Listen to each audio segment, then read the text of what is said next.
Di sini saya akan berkata GC dengan tema kata GC melalui sosial media bagi anak remaja. Nah, teman-teman, di sini saya akan memberikan kata GC khususnya bagi remaja. Saya akan membahas tema kata GC kita kali ini. Kata GC dimengerti sebagai pengajaran, pendalaman, dan pendidikan iman agar seorang Kristen semakin dewasa dalam iman. Kata GC adalah usaha-usaha dari pihak gereja untuk menolong umat agar semakin memahami, menghayati, dan mewujudkan imannya dalam kehidupan sehari-hari. Di dalam kata GC terdapat unsur pewartaan, pengajaran, pendidikan, pendalaman, pembinaan, pengukuhan, serta pendewasaan. Nah, kata GC ini juga suatu pelayanan sabda yang bertujuan untuk membuat iman umat hidup berdasar lewat pengajaran.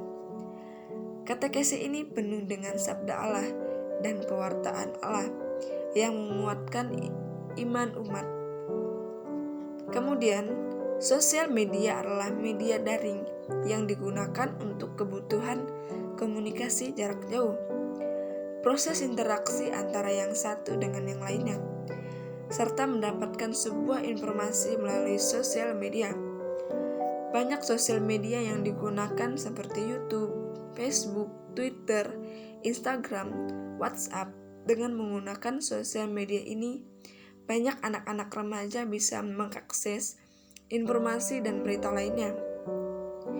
Sosial media memiliki banyak manfaatnya, terutama untuk menyebarkan kabar baik Yesus Kristus, sehingga dari berbagai aplikasi yang bisa diakses untuk membantu menyebarkan KTGC ke semua umat secara online. Nah, dalam kitab suci Kolose bab 4 ayat 2-6, bertekunlah dalam doa, dan dalam pada itu berjaga-jagalah sambil mengucap syukur. Berdoa jugalah untuk kami dapat berbicara tentang rahasia Kristus yang karenanya aku dipenjarakan. Dengan demikian, aku penuh hikmat terhadap orang luar. Pergunakanlah waktu yang ada. Hendaklah kata-katamu senantiasa penuh kasih, jangan hambar, sehingga kamu tahu bahwa kamu harus memberi jawab setiap orang. Nah, teman-teman, maksud dari ayat ini adalah kita hidup di dalam misi untuk memberitakan firman Allah dimanapun kita berada. Semua yang kita lakukan adalah pintu di mana kita bisa memberikan Injil. Setiap hari ada kesempatan di mana kita bisa memberitakan Injil, baik di rumah, di gereja, di kantor, di sekolah, di tempat usaha, bahkan di media sosial. Kemudian, remaja adalah waktu manusia berumur belasan tahun. Pada masa remaja tidak dapat disebut sudah dewasa, tetapi tidak dapat pula disebut anak-anak. Masa remaja adalah masa peralihan manusia dari anak-anak menuju dewasa. Masa remaja di mana pada masa tersebut terjadi proses pematangan, baik itu pematangan fisik maupun psikologi. Nah, teman-teman, kita lanjut ke pengaruh sosial media bagi anak remaja. Penggunaan sosial media di kalangan remaja memberi pengaruh langsung baik positif maupun negatif. Remaja yang sering menggunakan media sosial bisa mengganggu proses belajar mereka.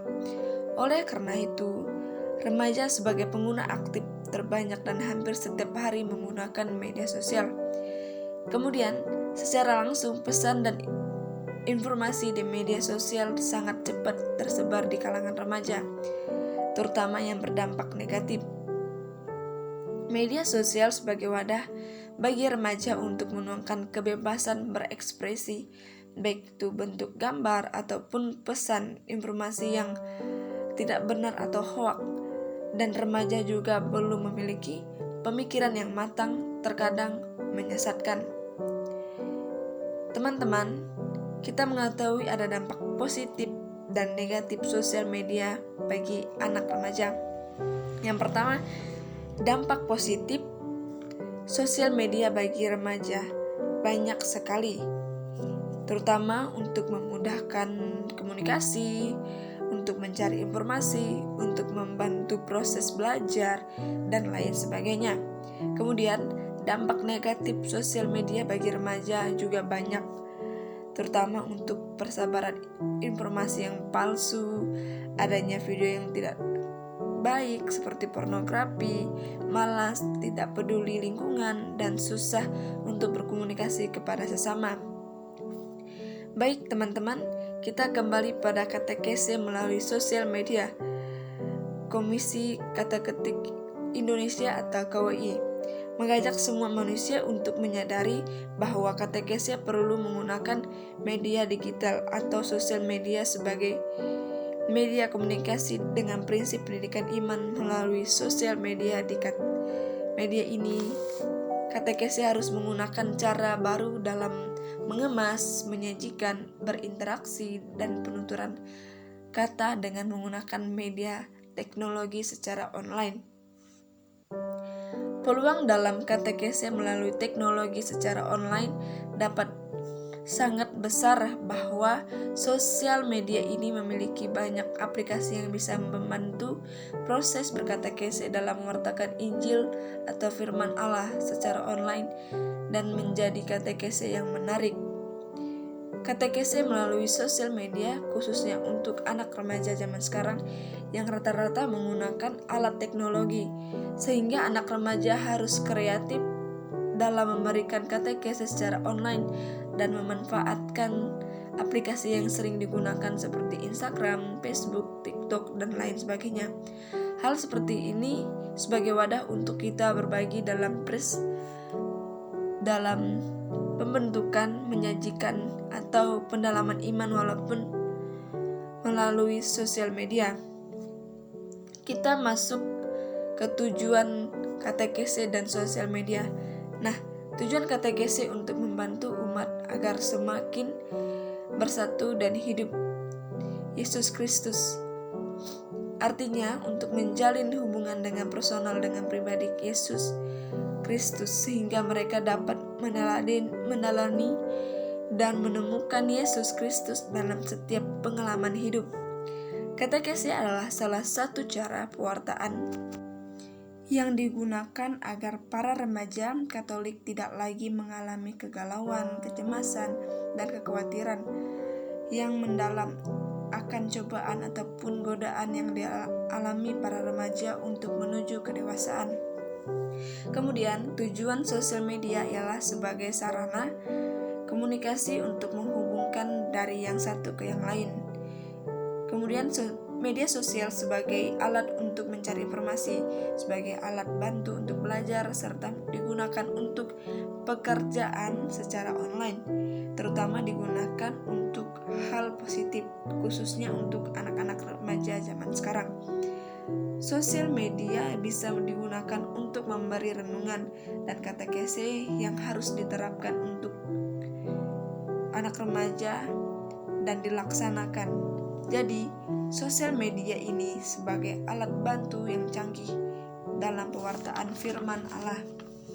Selanjutnya, yang terakhir, manfaat katekese melalui sosial media bagi remaja ialah melalui sosial media ini bagi remaja akan terus dilaksanakan karena banyak remaja yang kurang ikut beribadah ke gereja. Dan satu sumber yang bisa dilaksanakan secara daring melalui aplikasi-aplikasi dan dibuat semenarik mungkin agar para remaja dan lainnya bisa membaca dan merenungkan dengan sebaik mungkin. Manfaat sosial media ini banyak sekali asal digunakan dengan hal positif tanpa menjatuhkan orang lain dan digunakan sebagai alat teknologi dengan bermanfaat bagi yang lainnya. Sekian katekese kali ini. Terima kasih.